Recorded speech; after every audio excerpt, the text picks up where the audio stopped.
তাঁতশালত আছোঁ দেই ৰাইজ, তাঁত বৈ আছোঁ। নমস্কাৰ, মোৰ অন্য এটা ভিডিঅ'ৰ মাজলৈ সকলোকে স্বাগতম জনাইছোঁ।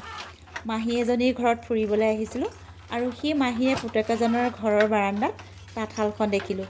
বোৱাৰীকে পকোৱা সূতাৰ চাদৰ লগাই থৈছে আৰু এই চাদৰখনৰ পাৰিটো চাওক, কিমান মৰম লাগিছে।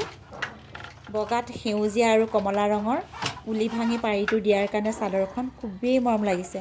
আৰু তাঁতশালখন দেখি যে মই ৰ'বই নোৱাৰিলোঁ, দুমাকোমান বলোঁ, ভাল লাগিল। ভাবিলোঁ আপোনালোককো তাঁতশালখন দেখাওঁ।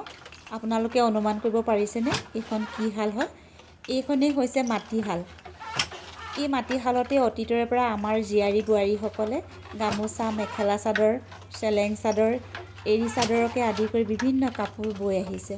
আৰু এই মাটিশালত বোৱা কাপোৰবোৰ খুব মজবুত হয়, যিহেতু হাতেৰে টাৰি বয়।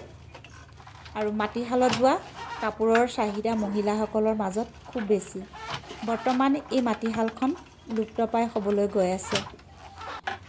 বন্ধু বান্ধৱীসকল, আপুনি যদি প্ৰথমবাৰৰ বাবে মোৰ চেনেলটো ভিজিট দিছে বা এতিয়াও মোৰ চেনেলটো ছাবস্ক্ৰাইব কৰা নাই, প্লিজ মোৰ চেনেলটো ছাবস্ক্ৰাইব কৰিব আৰু কাষতে থকা বেল আইকনটো প্ৰেছ কৰি অল কৰি দিব।